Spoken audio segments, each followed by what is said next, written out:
Okay, hello everybody. This is Pádraig Berry. I'd like to welcome you to our webinar. I'm the CEO of TTI Success Insights Ireland and One Focus Business Consultants. And over the last 20 years or so, we've worked with a few hundred clients, and we've come to a few simple conclusions about what works and what doesn't work for organizations. And what we want to do today is we want to share some of these insights with you. I hope you received the blogs over the last week or so. They were a good introduction to what we're going to talk about today, and they're useful in their own right. I'd like to introduce Brian Downs. Hi Brian, do you want to introduce yourself? Hi everybody, how are you doing? So my name is Brian Downs. I work with Pádraig. I'm a consultant, associate consultant with the TTI, and I'm certified in all the TTI assessments. And I also practice as a consultant in the area of performance and leadership development. Yeah, thanks Brian, very good. Okay, I'd like you all to make sure you refresh your page and make sure you're seeing everything as we're seeing it. I'm going to pop up the slideshow now in a second, and I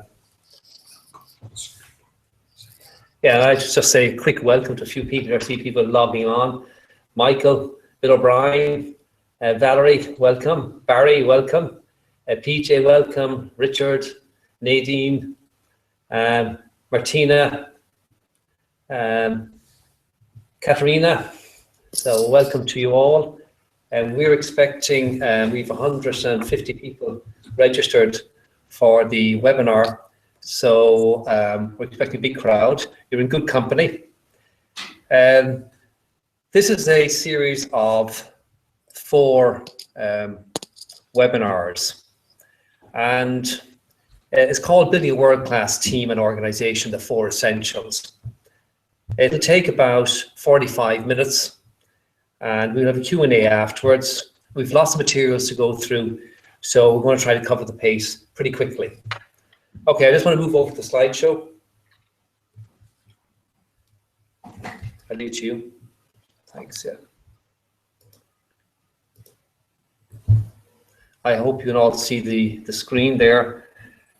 And we're off. If you have any questions, feel free to type them as you go. We will try and respond if we can as we go through, but if not, we'll keep it to the end for the Q&A. So this webinar series could also be called How to Get the Right People in the Right Seats Doing the Right Things Right. So you have lots of rights there. What I'm going to try and do is combine 2 different tools or 2 different systems. One is the DEAP system from TTI, and the other is the One Thing Planning system from One Focus. So we're going to incorporate those 2 systems together to show you how to find, retain, lead, and performance manage your people. And today we'll focus on the system for finding the right people. I don't know which of you, or if any of you, are familiar with the Rockefeller habits. I'm sure you've heard them at some stage. I find it amazing that 100 years later, these habits are as relevant today as they were then. Are you familiar with them, Brian? Absolutely, and I know we come across them all the time. And for those who aren't familiar with them, let me just run through them. So the Rockefeller habits. Number 1, the executive team is healthy and aligned. And what does that mean? Everybody's moving in the same direction. Communications are open, relationships are good. And everybody wants to get to the same end. The second one, everyone is aligned with the number 1 thing that needs to be accomplished this quarter to move the company forward. So, again, everybody's looking at the same thing. Everybody's moving in the same direction. The third one, communication rhythm is established and information moves through the organization accurately and quickly. And as we know, ease of communication within any organization is a big determinant on organizational performance. The fourth, every facet of the organization has a person assigned with accountability for ensuring goals are met. Now, of course, we know that for everybody, it's important that they have specific goals. And sometimes what is missing is that piece of accountability. But what he's saying here is that there is clarity around the goals and that there are accountability structures built in. The fifth one, ongoing employee input is collected to identify obstacles and opportunities. Of course, that's assessing the employee experience, listening to what your people have to say. And the sixth is reporting and analysis of customer feedback data is as frequent and as accurate as financial data. And of course, we need to understand our customers. We need to understand what they want and how they want it. The seventh, core values and purpose are alive in the organization. I'm sure you've all come across organizations who have beautiful values and purpose on a poster in the reception area, and that's maybe as far as it goes. And what Rockefeller talks about here is that those values and that purpose are lived by everybody in the organization. The eighth, employees can articulate the key components of company strategy accurately, and this is a key component of clarity, that everybody understands what they're doing and where they're going. The ninth, all employees can answer quantitatively whether they had a good day or week. Again, it's a clarity thing, that they understand what they needed to do, what was expected of them, and they can relate that to being a good or a bad week. And the 10th and final one, the company's plans and performance are visible to everybody. Transparency. Everybody knows what's going on, everybody knows how they're doing. Yes, funny, Brian. I mean, I'm a great believer. I like the last two there. We did an old joke years ago about when you ask somebody in the organization, how are things? But instead of saying, gee, Porrick, things are great, thanks, he said, I'll tell you exactly how things are. He was what I'm supposed to accomplish this week and this month, and here's how I've done. I'm also a great believer in the whole thing of visibility. I don't think you overemphasize the importance of having things up on the wall that people understand, they can see, nothing's hidden, it's transparent. Great believer in that. And again, it's an accountability tool within itself. Yeah, absolutely. I popped up a slide here called The Four Decisions. Vern Harnish wrote a book called Mastering the Rockefeller Habits. And in that he talked about these four decisions: people, strategy, execution, and cash. Talking about getting and keeping and growing good people, basically getting the right people in the right seats. Strategy about driving revenue and growth, and making sure you have a plan in place that you're not reacting, that are you doing the right things. Execution, about flawless execution really, about profit, return investment, ROIT, are you doing the right things? And the last one, cash, of course, is the oxygen of the company. Are you managing your cash cycle to make sure you are achieving your objectives? This series of webinars actually is built around a case study, a live case study with the company that we're working with at the moment that is implementing this system. Combining the TTI DEAP model and the One Focus, One Thing Plan model to take the company from 20 million to 200 million over a 10-year period. So it's interesting to see that this is real and live and people are using this on a day-to-day basis. Brian, you might just take us through just go through here, the four things here: people, strategy, execution, and cash. And looking at the first one, the whole model of discover, engage, advance, and perform. Can you just give us a quick overview of that? Sure. Now, just to say, I'm noticing from some of the comments that some people can't see the slides. So I'll talk you through this slide just in a little bit of detail. And the four decisions are generally are looked at as being around people. So that's getting and keeping good people. Are the right people in the right seats, as Paul talked about a couple of minutes ago. The second decision is around strategy, to drive revenue and growth and do the right things. And the third is execution, flawless execution. It's about profit and return on investment and doing them right. And the fourth and final decision then is around cash. And that's basically the oxygen for any business. So, Porrick, if you had to make a choice between having the right people, the right strategy, and flawless execution, what would you pick? Yeah, well, I think that's a no-brainer. It is really. Yeah, I pick the right people first, on the simple basis, if you get the right people in place, they will build the right strategy and they will implement flawless execution. I just don't think I really don't think there's any debate about this. The choice is always get the right people in the right seats first, work with them to develop strategy and flawless execution, and the rest sort of takes care of itself. The other model, of course, that we are looking at is the One Thing plan from One Focus. And here you have it as a simple model. Just pop it up there so you can see it. We won't be talking about in this workshop or this webinar. It'll be the next one. But I thought I'd pop it up there so you have a sense of how it combines with the DEAP model. The webinars 1 to 4, just quickly. How do I find the right people? Focus on understanding the roles you're trying to fill. That's really what today's one's about. How do I find the right people? So how do I understand the role you're trying to fill, and how do I benchmark people against it? Second one, how do I keep the good people? Brian, do you want to take us through the next maybe 2 or 3 of these? Yeah. So the next one is how do I keep the good people? And that's really about understanding how to build engagement, with the people who work with you and for you.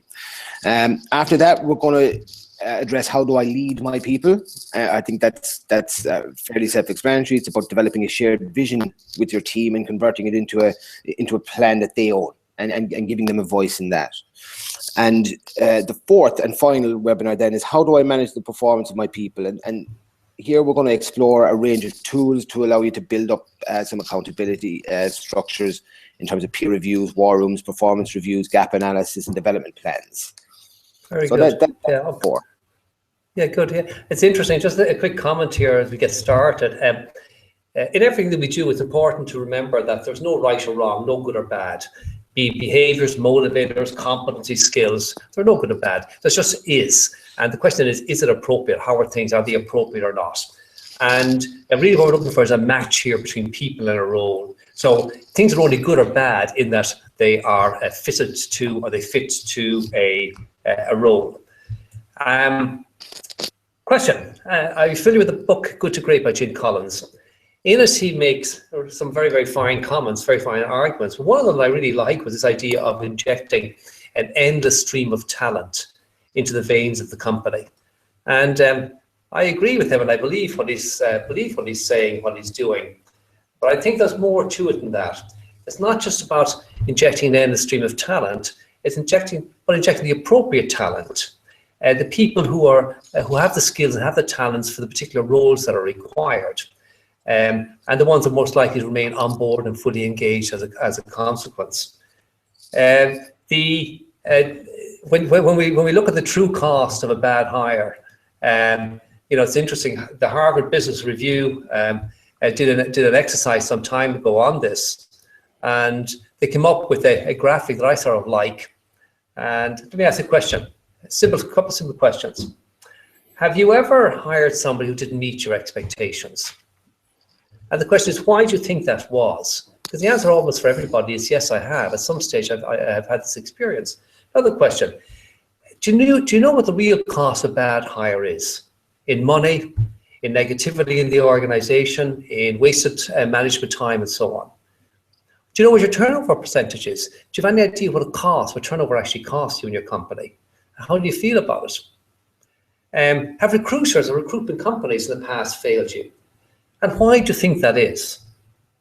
In the article, the HBR article, the definitive guide to recruiting good times and bad, the researchers reason that many companies fail to hire and retain the best talent because of subjective personal preferences or false assumptions.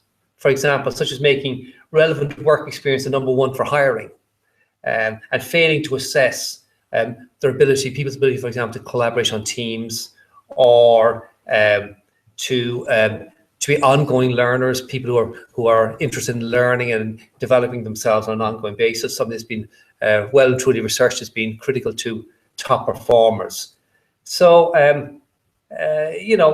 I think that if you look at the model there, you'll see that what we propose here is quite closely aligned to the Harvard Business Review article, where they say anticipate your needs, specify the job, develop the pool, assess the candidates, close the deal, integrate the newcomer, and so on. You can see on the right-hand side there we have the TTI approach.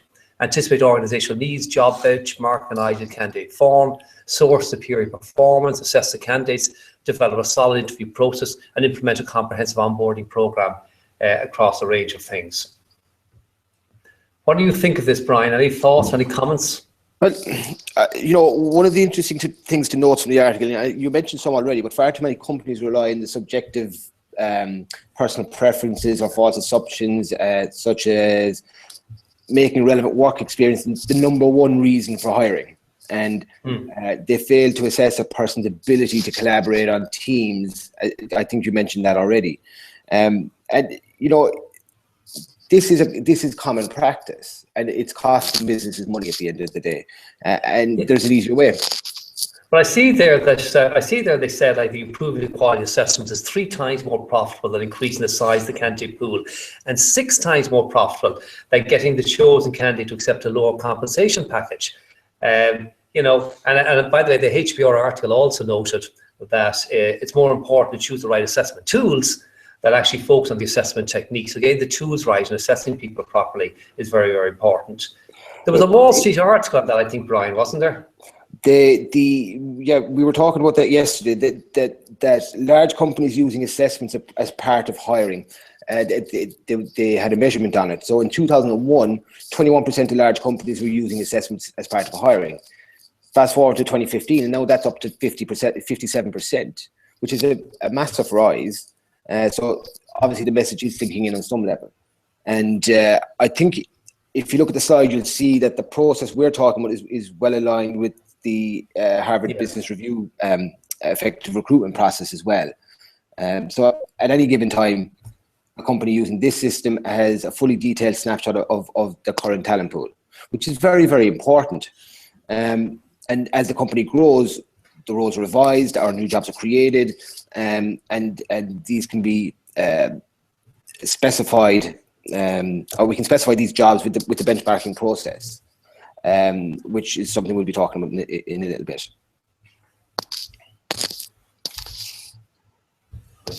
Okay, I see here a couple of people are commenting the slide. Slides are very small. They can't actually see it, and they can't see the big screen. So we're going to see. Remember this, as this is recorded. This webinar is going to be recorded. It'll be available to you afterwards, and you can play it out and see the slides. I hope it is better. Sorry about that. I'm not quite sure why that is the case, but it is what it is. Let's have a quick look at the model. Again, just looking at there, you'll see the things you talk about: discover, engage, advance, and perform. Do you want to give us a quick rundown of that, Brian? So benchmarking a job, it minimizes bias, right? And provides a clear, objective, and collective voice to what behaviors, motivators, and skills the job needs.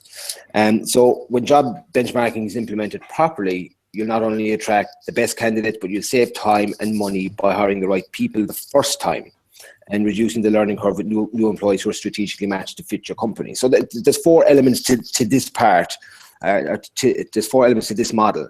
And you have discover, engage, advance, and perform. So discover, that's very self-explanatory, find people. So it's about discovering and finding the right talent internally and externally to drive the organization's performance and people that are going to hit the ground running. Engage, so that's about retaining people.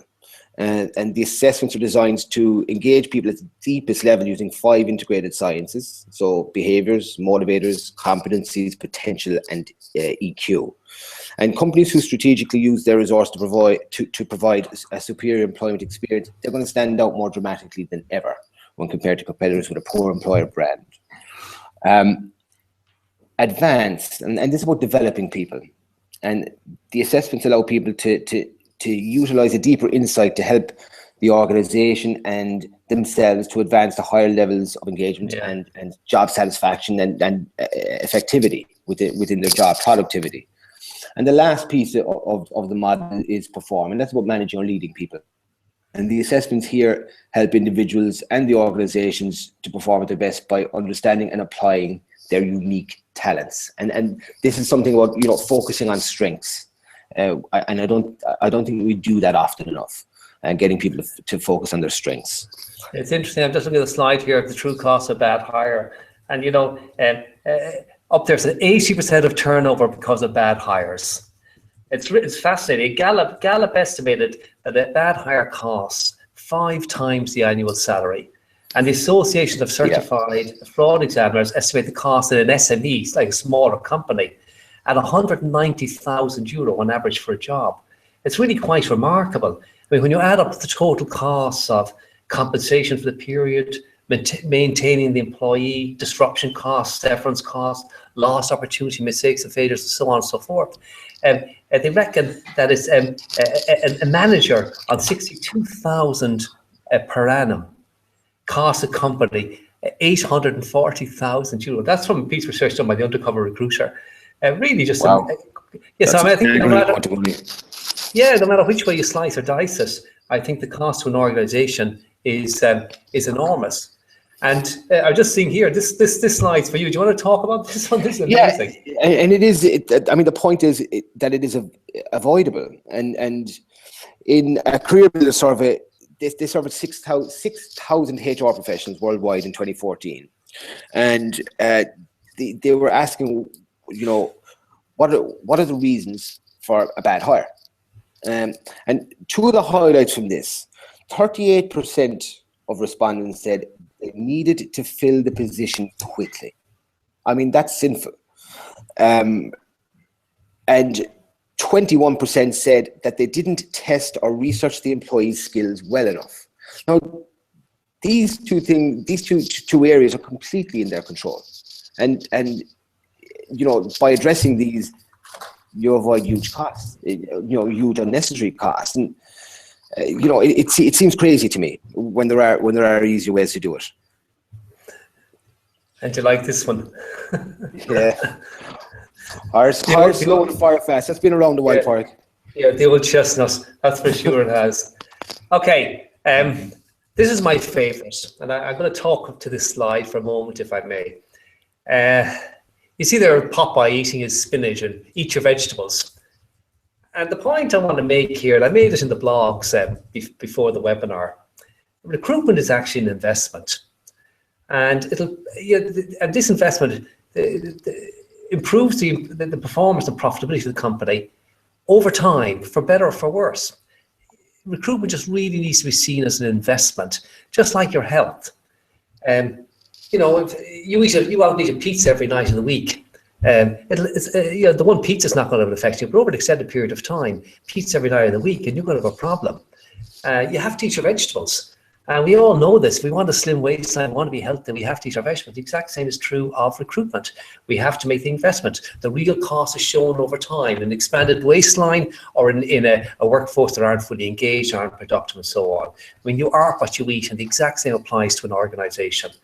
And how effective the recruitment is, it depends on have you hired the people actually who are capable of reaching superior performance? So you have to know what superior performance is in the beginning. How long will it take that person to ramp up? What level of engagement will there be when the person eventually does ramp up? So it's this thing of eating your vegetables. I know it seems like a silly one, but I think it's just really, really important.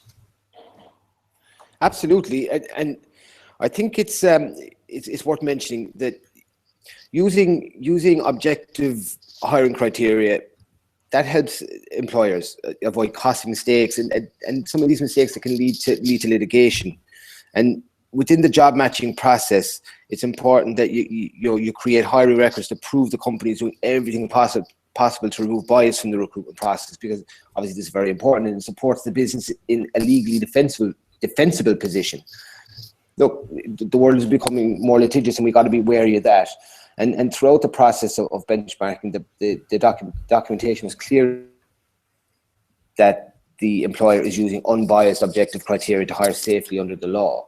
And you have the tools that are validated and don't have an adverse impact here. I think the slide that popped up now, Brian, do you like it? Yeah. and that goes back to we needed to hire really quickly, and look, turnover is expensive, and as we said already, it's avoidable and it can be regrettable. It can be a mistake to accept turnover as normal when it and the ripple of diminished productivity it causes can be reduced. There is a solution, and at the end of the day, I think people really do prefer to settle into a good job fit where they can enjoy the benefits of career success and economic stability.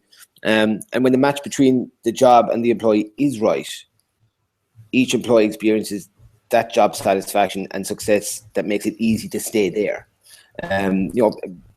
people are motivated by the what's in it for me. And if they're enjoying the work and they're making progress, they're achieving things, they're going to stay. And job matching reduces the expenses in relation to turnover. It boosts the bottom line, and with this benchmarking process, clients have achieved a retention rate of 92% over 4 years. So which is quite a result. I mean, the true cost of non-performing team members is enormous, isn't it? It is, of course, and avoidable. So when we talk about employee being not engaged, obviously we have to say that the productivity is going to suffer, and then there's a wider cost to the organization of a lost opportunity, and when that person goes beyond being disengaged to becoming seriously negative. Oh yeah, that's a real problem, isn't it? Devastating, because that becomes a weed that grows within a team, and that spreads. I mean, if you look at the slide, the Gallup 2015 study, there's about 30% of people are actively engaged, which is scarily low. 55% are non-engaged, so they're basically doing the minimum of what they have to do, and 15% are actively disengaged, and these are consistent statistics. And according That's right, they've been solid over the last 10 years, haven't they? They are, yeah, and that says an awful lot about how we're doing things. And we have to accept that one bad apple can reduce team performance by up to 30 or 40%, which is again a huge number. Yeah, it is, and it's in fairness to people, it's not really their problem, is it? I mean, you look at this slide here, and we can see there's a problem, isn't there? And somebody's not matched here, and I don't think it's the dolphin. Absolutely, and the question at the top of the slide is: if a job could talk, what would it say? Well, it would explain precisely what was necessary to achieve high performance. The knowledge a person needs, the personal attributes, the rewards from superior performance, the hard skills that are critical to success, the behaviors necessary to perform at that high level, and the intrinsic motivators and drivers of behavior. But as we know, jobs can't talk. Yeah, they can't, absolutely. I suppose the answer to it is you have to get experts to actually pretend they're the job, isn't that it? And talk as if they were the job. But one of the big problems, of course, with that, even if you get subject matter experts and job experts, they have natural bias. So this is a real challenge, isn't it? They're either blind spots where people block out something, or they've a set of blinkers on, but they only see one thing visible. And the best example, of course, is you will hire somebody who's just like yourself, because you get on well, you communicate well with them in the interview, or you hire somebody who's got a very high IQ, I should say, very high intelligence level, but they don't have the skills required to do the job. It's interesting that in another piece of research at Michigan State University, they found that only 14% of hires made on the basis of favorable interview alone result in successful hires. So 14% of people who were hired based on the basis of a successful interview alone were successful hires. The rest left, which is really interesting. I mean, connecting an interview is great, but it doesn't mean that you're going to have a good hire. I mean, the recruitment process should really be designed, shouldn't it, to find a candidate who best matches what we say is superior performance in that job, and that should be the end of it. I think we ought to the candidate to give them that clarity as well. Yeah, absolutely. Cloning is a really interesting one. One of the mistakes that people, of course, always make is that they try to clone themselves, don't they? Of course, and let's be honest. Do you want a team consisting of clones of yourself? Most businesses are quick to answer the question, how do I know what the job truly needs? And they'll answer with, let's take our top performers and try to clone them. Or I know what it takes, I'll just tell you.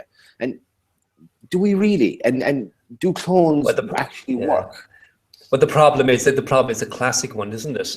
That like a third division team, if you want to move to the second division or the first division, do you want to replicate the third division players that you have? Well, you do that, you're going to stay there. Yeah, absolutely. Yeah. Yeah. So what are the benefits? Let's talk about it for a moment. What are the benefits of matching the person to the job? And I mean, the key issue here is that we develop a comprehensive picture of each employee's talent and potential. So we could develop this comprehensive picture of their talent and potential, and so we can develop a professional development plan out of that. We compare all current and new staff to the results of a benchmark. That these development plans are actually related to the job as it relates to somebody's personal opinion. I mean, matching a person to a job is really, to quote, I think it was Snape in one of the Harry Potter movies, it's a subtle science and the exact art of carefully matching the right person to the job that's ideally suited for them. So, you know, it's about hiring a match for the job, identifying measurable job performance indicators, creating a performance appraisal system, providing an onboarding program, creating a personalized professional development plan, and so on and so forth. So I think that this whole area of the benefits of matching a person to a job are really, really clear. And there was no way I was born to just pay the bills and die. Yeah. Well, you know, it's a good point, right? So people who aren't necessarily matched to the job that they do experience stress because they're going to struggle to meet the requirements. They're going to struggle to keep up, and higher stress levels means higher absenteeism. So instead of channeling a passion for their work into productivity, the way somebody who's matched to a job will, their performance suffers, and that's not good for anybody. Okay, yeah, absolutely not. And of course, in fairness to people, we have a responsibility to match them to the job. And of course, you can't match people to the job unless you know what the job is. So, yes. Yeah, so you know, ultimately we have to start. We understand what's the job, how can we benchmark the job, and move from there. So how do we actually do it? Well, the way we do it is we start with a benchmark, and a benchmark originally comes from the idea of a chiseled line, a piece of stone with a little arrow underneath it. And the idea was that you had a benchmark, you had a mark that you can consistently measure against. So it was used by engineers and surveyors in the good old days. Of course, in the world of business, we're talking more about best practice, people, execution, and so on and so forth. And in the case of the model that we're looking at, the question is, what can you actually benchmark? Well, you can see up there, we saw about 61 job-related factors incorporated into an ideal candidate form. So 12 behaviors, 12 driving forces, 12 acumen, and 25 competencies. So the behavioral traits show how a person will get the job done. The driving forces really show why they do it. So why are they motivated to come to work? Why are they motivated to do what they do? The professional competencies, we're talking about competencies that people have demonstrated historically, and the acumen, we're talking about the potential that a person has. So we don't measure, as you can see there, we don't measure education, training, or intelligence, nor do we look at hard skills. These will certainly be included in your ideal candidate form, but in the measures that we're talking about here, we're looking at more at the behaviors, how people do what they do, the driving forces, why they do what they do, the acumen, their potential going forward, the competencies, the skills they've been recognized for. And let's maybe just run through these one by one and have a look at them. Okay, let's take a look at the first one here, and the first is behaviors. And every behavioral style they've got a natural head start towards performing well in certain roles, and the best case scenario is to put them into that role. So the job matching process identifies the unconscious or gut level behavioral style that comes naturally to a person, and with that information, their tendencies in regards to the 12 behavioral traits can be compared to the behavioral traits required by the job. And if they correspond, you have one component of a great job match. That's interesting. Let me ask the question there, Brian. A question came in there a moment ago from Vincent, and he said, I appreciate the focus on hiring the right person. Is the greater problem not the way the candidates are managed and motivated afterwards? I think, I don't know if that's a greater problem, but if you brought in the wrong people and they're matched into the wrong job, no matter how much you manage and motivate them, it's actually not going to make a difference to them. They're still going to be stressed. They're still going to have that issue of stress. And I would say also that where you have somebody matched, they become far, far easier to manage and motivate, and to the point where you almost don't have to motivate them because they love what they do. And that's the point. Yeah, absolutely correct. I mean, I agree with you. I mean, when we talk about the other webinars, the coming webinars, one of them we'll talk about engaging people, another we'll talk about leading people, and so on and so forth. And in there, clearly, we'll be talking about the issues that are important in that area. But the first step, again, this is not an ideal world. We do what we have to do. But the first step, ideally, is to hire the right people, or if you have existing people, to match them up to the roles effectively, and then from there on, look at performance management and motivation, and so on and so forth. You see here in the slide here, we're talking about 12 behavioral traits that we've listed up there. Analysis of data, competitive consistency, customer relations, and so on. The whole list of them there. That actually is my graph up there. And you can see here I've got a particular behavioral profile: competitive, urgent, frequent change, and so on, which would sort of lead one to think that there's an appropriate role for me. Can you imagine me, for example, a profile like that, somebody who's really interested in getting out there and doing things and moving in with people and creating economic activity, who's a very fast pace and so on? Can you imagine me sitting at a desk crunching numbers all day doing spreadsheets? Yeah, no, that's just not going to happen. You wouldn't last a week, I would think, in a job like that with that kind of a profile, and obviously because I know you. So, but I mean, that isn't that a key indicator though? And how often do we hire people into the wrong job? Maybe not as extreme as that, but it happens frequently. Of course, it happens frequently. And I actually found myself once upon a time in my career working in an accountancy firm, hard though that may be for you to imagine. Where I was sitting all day. I can still remember looking at 3 o'clock, at the clock at 3 o'clock, and looking at it 2 hours later, it was 3:05. Oh dear. Yeah, I think most of us will have been there at some point or other. Hopefully briefly, for some people to spend a bit of time in that kind of a position. But of course, you see, when you look it up there, we're looking at behaviours, looking at how people do what they do. That's only one shot. I want you to imagine you go to the doctor, and he says, "Yeah, okay, we'll take an X-ray." And you say, well, actually, we need a few more tests on that. He says, no, well, you've got a problem in your stomach. We're taking an X-ray. I don't think so. So, I mean, we need a blood test. We need a CAT scan. We need an MRI. Who knows what we need? There's loads and loads of tests that are required. So that's just one. Yeah. That's only one. So maybe we look at another one here and see what are the other kinds of assessments we can use to profile somebody. So we've already looked at the thing of behaviours. How does somebody do it? And here's a different question we're asking somebody. We're asking them, why do they do what they do? What's their energy and their drive to actually go to work? What's their energy and drive to do things? How do they want to be rewarded? How do they want to be managed? So here you can see we're looking at 6 areas: knowledge, utility, surrounding, others, power, methodologies. And both of these motivational areas have 2 sides to them. So in the case, for example, of knowledge, there's intellectual and instinctive. You can say somebody really, really wants to learn for learning's sake, and somebody else really wants to use information as needed. So they Google it when they need it, and when they do need it, they're very interested in learning, but they're not interested in learning just for learning's sake. So these driving forces, when you understand them, you can understand how to fit somebody in. So imagine my profile a moment ago, somebody who's interested in being out there, engaging with people, driving things forward, a fast pace. And it's also, if you look up there, you can see somebody who is resourceful, so they're looking at bottom line return.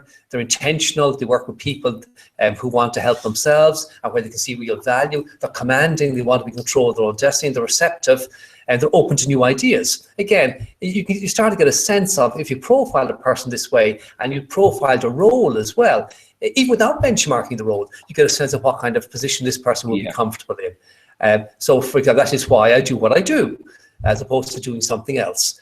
But if you had a benchmark, you can actually compare them to it. So we'll talk about that in a few minutes. There's me just popping it up a different way, just to show you, it sort of stands out that way. You can see the primary drivers there: resourceful, receptive, intentional, and commanding. So you get a real sense of the personality, the kind of person we're talking about and what drives them. Another one, of course, another area is a whole area of professional competencies. You can see it there, Brian. Any thoughts on this? So look, there's 25 competencies that are generally agreed to be necessary, and they're all measured here. And how important or unimportant each skill is for the effective performance in a particular role. When they're going to vary from job to job, isn't it? You know, and that's really, really important to understand. And I think that's what understanding these is about as well. Absolutely. Well, if you go back there, if we just look for a second at that behavioural profile, and then you look at this driving forces, motivational profile, then you go down, you look at a series of competencies. This particular slide here, for example, this is a profile against my profile. This is a profile of an individual. And of course, the more you know about the individual, the more they know about themselves, the better the choices that you can make and they can make around careers and around appropriate roles for them. And of course, again, as I said, if you've benchmarked the role using the same assessments, the same tools, then you can do a direct comparison of the individual. Yeah. So I think, again, I don't know if you have any other thoughts on this, but my broad view is that if you don't have these tools, if you're not using something like this, be it this or be it some other assessment tool, but if you're not using something like this, it's extremely hard to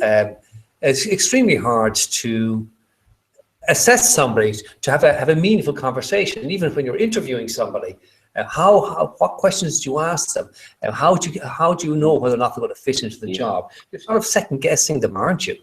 You are. I mean, look, if you're not assessing people, you're using old school CV, interview, references. They're not always reliable. They can certainly help and they form part of the picture, but I think when you can build a bigger picture and understand more using these types of sciences, whether it's TTI or somebody else, you know, why not use them? You know, they can help you make better decisions, and that's important, that they're part of the decision-making process.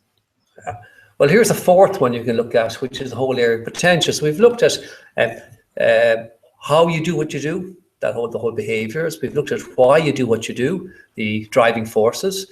We've looked at competencies that you've been recognised for, professional competencies, and here's your potential. So here's a graphic just showing here an assessment where you can identify somebody's potential under a range of headings. And I suppose the fundamental question is always the same. Why aren't we there?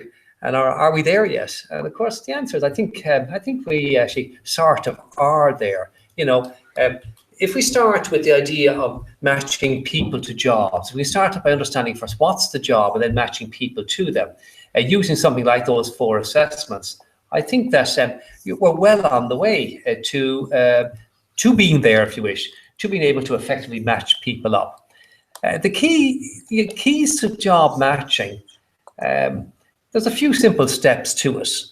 The first key step is you have to listen to the job talk. So you have to get your subject matter experts together to listen to the job talk. The second is you have to help them eliminate bias. And you want to ultimately get to a conclusion, which is that you have this ideal candidate formed. This is what the ideal candidate looks like. And if you wish, it's almost like, I won't say like a robot, but it's also like almost like you get to a point where you say, if we could make the perfect person, what would they look like? And so key issues there are things like the position description, the working environment, educational requirements, experience, other requirements, certifications, pre-employment assessments, so things then like that we looked at, the competencies, the motivates behavior, and the acumen indicators, and other deal breakers and questions that you might want to look at. So matching is based on a few simple things: education, clearly, certifications, whatever degrees and things they have, salary, which is always important. I mean, if people want more money you can afford to pay, there's not a match. And then things like behaviors, motivators, skill, acumen, and experiences. And where you want to end up with ultimately is something like this, where you can, I'm just popping up one quick slide there, we'll run through a couple of them, where you can be able to compare somebody to a job and say, well, if you look at the blue dot there, so that's the individual, and the little white hoop is what the job requires. In the case of customer focus there, you can see there's a bit of a gap, not an enormous gap, but a significant gap nonetheless. And imagine running through, again, the behaviors, motivators, and so on that we talked about, and looking at them and seeing where are the gaps? How do people fit in? Is there a good match, if you wish? Of course, some of the things will be very important, and some of the things will be less important, so they will. And you'll be able to identify which ones are which. So the question then, I suppose, the fundamental question is, how do we do all of this? And that's probably what most people are interested in hearing about. And the process is really quite straightforward. You start by getting your subject matter experts together, a group of subject matter experts together. And you say, then you ask a few simple questions. Like questions like, why does the job exist? What are its key accountabilities? What are its key performance issues, its key deliverables, key success factors, and so on? Those are the questions you ask. And you brainstorm these with your subject matter experts. And once you've brainstormed them, we have, I think, about 20 or 25 questions that we use. We rarely use them all. You usually get to 15 or 20 and you stop. And once you've done it, you end up with this. If you do it on yellow stickies, you end up with a wall covered in yellow stickies. If you do it on the Excel spreadsheet I have up there on the slide, you end up with a lot less. You have a long list of them. And once you've done this exercise with your subject matter experts, people really understand the job, who have a stake in the job. And that can be, by the way, an incumbent in the job. It can be the person that the job reports to, somebody who works with the job, and so on and so forth. Once you've done that, you say, can we identify some categories? Can we identify clearly why, what the main categories are? So in the reason the job exists there, for example, you might end up with, I don't know, 4 or 5 different categories. So here's a practical example of one that we did recently with a client. And you can see here it's for a general manager of a particular organization. And we identified all the reasons the job exists. I think we had about 150 when we did it in total. I've just squashed it all up there on the slide so you can see some of it. And then we identified categories. And once we identified category A, thinking skills, and category B, leadership, and category C there, growing the business, and category D, communications, and so on and so forth. And once we've done all of these and categorized them all and tried to group them all together, we just ranked them there by category and tried to write up some key accountability statements. Say, why does the job really exist? What is it that's really, really important? So in this particular case, we ended up with 5 key accountabilities: strategic thinking and planning, demonstrating leadership, business management, relationship management, and reputation management, with a definition of each one. And once you end up with these, say, these are the key accountabilities, these are things that really, really matter. This is why the job exists. They define why that job exists. And then you rank them, and you rank them in reverse order. You say, if we had to drop one, which would it be? And if we have to drop another one, which would it be? And you do them in reverse order. And so you end up ultimately with your 5, 4, 3, 2, 1, and say 1 is most important. In this case, it was demonstrating leadership. And when you've that exercise done, you say, now, can we weigh them? How much of our time would the person on that job actually spend doing the particular job? And the reason you do this is for behaviors, primarily. So once that exercise is done, and you have, in this particular case, if you use the Excel spreadsheet, of course, you already have your key accountability sheet done up for you. But if you don't do it, if you do, you get sticky notes on the wall or whatever, which are sort of fun as well, because you group them all together and people can participate. They can write the yellow stickies themselves and stick them up and so on. But if you do it, you end up with a sheet like this, a key accountability worksheet, where you consolidate the results of the exercise onto the sheet. And what you've done then is you have agreement amongst the team, the people who are responsible or who are, if you wish, a stake in the job. You've agreed with them what actually is really important, the key accountability of the job. You put a metric on them, you've ranked them, and you've weighed them. And so the people have sort of eliminated bias, if you wish, and they're in a much better position to go online then and do an assessment. So the tools that we looked at earlier, where people did an assessment, so you saw my particular reports up there, where I have my behaviors, my motivators, my acumen, my competence, and so on. But the people, these subject matter experts, can go online with those key accountabilities in front of them and do those assessments as though they were the job. And when they've done them, we can then pull them together, and we can actually end up with a benchmark. So we can actually take, let's say, 4 or 5 people doing the key accountabilities exercise and going along subsequently. But then what you can do is you put them all together and you end up with this benchmark. So there you see key characteristics of position, hierarchy of competencies. You see a behavioral hierarchy, primary driving force cluster, and acumen indicators. And we're saying that this is what the job requires. And then, of course, as we looked at earlier, you can go back and you actually do a gap analysis like that. Or in fact, you can compare a whole bundle of different people against the various areas of behaviors, motivators, and so on. So it makes for a very, very powerful assessment.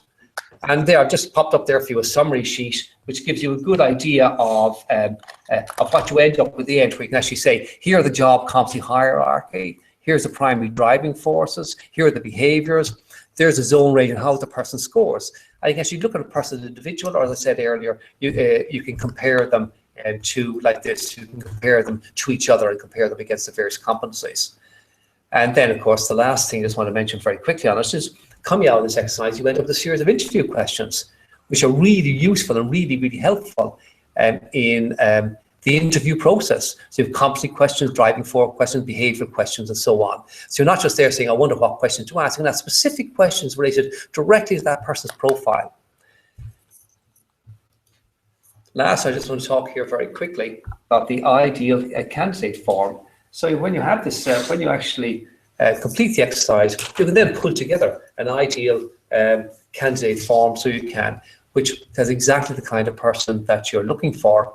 And as I say, use that to inform recruitment agents, HR people might support you, and so on, and help you through the whole pre-screening and interview process.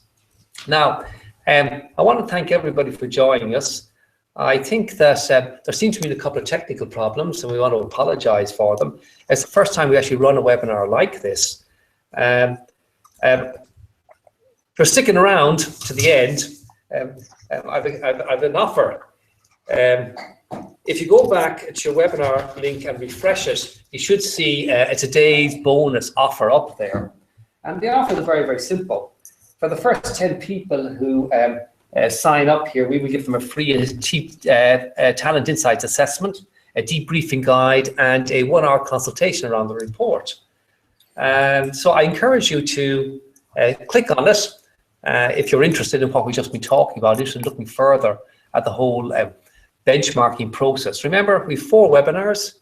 The first one is how to find good people. And I think our case that we made here is pretty strong. I think you'll agree, Brian, is that the key is to understand the role, to step away from bias, to understand the role, and when you understand the role, to match people to the role. And the question is how you do it, the key accountabilities, the behaviour assessments, the motivation assessments, and so on that we looked at. So you have real metrics that allow you to compare people to the role so that you have an effective hiring process. Any final comments, Brian, that you'd like to make? No, I mean, I think that's a fairly comprehensive overview of what this is, and I think the case for it, I mean, there's a lot of common sense to this. That, you know, we find in business when we're hiring people that, you know, we're doing things that are costing us money and they don't have to, and there are solutions, and you know, technology is moving on rapidly, and all of these tools are getting better and better and better all the time. We're seeing wonderful results from them with clients already. So yeah, I think it's a good overview. Yeah, now remember, guys, that this is the first of 4 webinars. The first one, as you know, is how to find good people. So how to hire the perfect person every time. The second one, which we'll be doing in a couple of weeks' time, is how to keep your best employees. So we talk about, it's really going to be talking about engagement. How do you build engagement with people using the tools we've just talked about? The third one is going to be how do you lead your team to top performance? That's going to be all around the one thing planning model. And the last one, how to convert all this into bottom line results, is really going to be about the implementation of flawless execution. Mm-hmm. So what I recommend that you do, my last sort of closing comment to you before we talk about a quick Q&A. The last closing comment I would make to you is that go in there and click the Get It Now bonus. There's 5 minutes to go, and we'll extend it out because it's a technical problem. We'll extend it out for a while now. I don't mind the fact it says 5 minutes. And go in there, click through so that you can get your assessment, get your debriefing, and learn more about the reports and the tools that we use to help you hire the perfect person every time. Now, a couple of quick questions we've coming in there. Do you have any questions there, Brian, you want to address? So, yeah, I mean, from somebody's asking here, from the point of engagement to the point of having the completed benchmark, how long does that take? Yeah, okay, it's a good point. The actual, okay, the key accountability exercise takes about 2 hours to do. You can do it with people in a room, or you can do it online. We have a tool to allow you to actually do it online, so you can do it very, very simply. People can be remote. That takes a couple of hours to do. And typically when people then go online afterwards to do the assessments, talking as though they were the job, with the key accountabilities in front of them to eliminate bias, that exercise takes about an hour. So you could in fact benchmark a job from beginning to end in 3 hours and have a comprehensive benchmark that you can measure people against. Yeah, and that's not a huge time investment really in terms of what you get from it. No, it's not a huge time investment, but what you have then, of course, is not only do you have a benchmark for assessing new hires, a benchmark for assessing current incumbents, people in the role, for developing gap reports, do professional development plans coming out of that, and we have all those tools to do these things, and we'll be showing them to you in 2 weeks' time when we talk about engagement and locking your people in.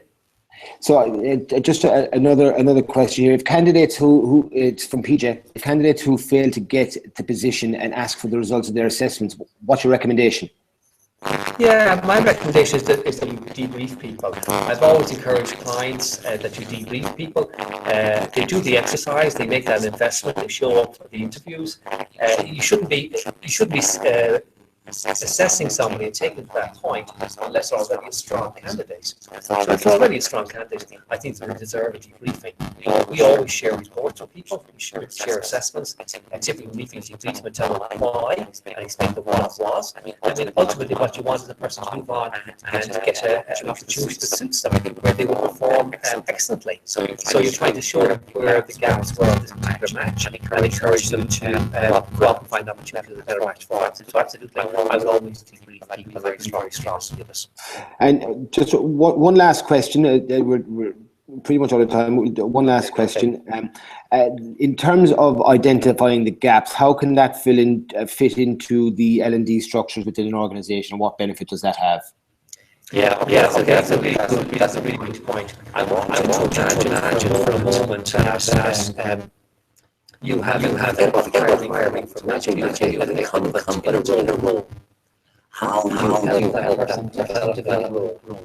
It's a professional in a way that leads to strategic objectives of the organisation. It's very difficult to figure out what's actually required. So if you measure the role and you measure the person against that role, then you can identify the gaps, where they're strong, where they're weak, where you need somebody else's support, where they can be coached, where they can be trained, and so on. So we actually get a lot of work to professional development programs coming out of this that allow people to have leadership development and so on. And the exact same applies for recruiting somebody. You recruit them, you onboard them, and as part of the onboarding process, you develop a professional development plan for them that shows the gaps and what they need to do going forward. Okay, brilliant, Paul. Thank you. So look, that's pretty much it. I think at this point we'll finish up there. I hope you take the opportunity to get your assessment and join us for the next webinar in this day 2 weeks, where we're talking about retention and how to keep your best employees. And if you have any questions, you can contact us via the website links there. So thank you very much for taking the time and investing an hour with us today, and best of luck. Thank you very much. Thanks, Brian. Cheers.